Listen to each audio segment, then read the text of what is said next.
नमस्कार मित्रांनो, आपल्या यूट्यूब चॅनलवरती तुम्हा सर्वांचं पुन्हा एकदा स्वागत। राज्याच्या राजकारणातील सर्वात मोठी बातमी हाती आली आहे। विधिमंडळाच्या अर्थसंकल्पीय अधिवेशन 25 मार्चला संपणार आहे।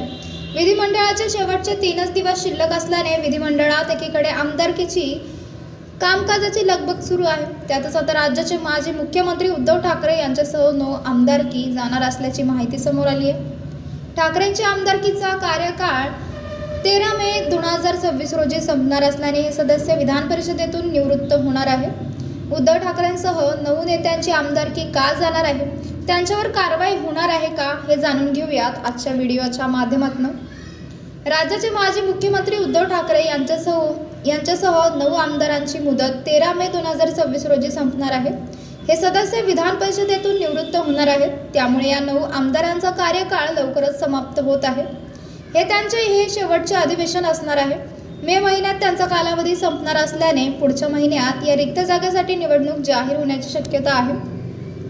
दरम्यान विधान परिषदेतून रिक्त होत असलेल्या जागांसाठी विधानसभेतील आमदारातून निवडून द्यायचे आहेत। त्यामुळे येत्या काळात या 9 जागेसाठी महायुती आणि महाविकास आघाडीत जोरदार रस्सीखेच पाहायला मिळेल। सोमवारी विधान परिषदेत उद्धव ठाकरे यांच्यासह कार्यकाळ संपत असलेल्या 9 आमदारांना निरोप देण्यात येणार आहे।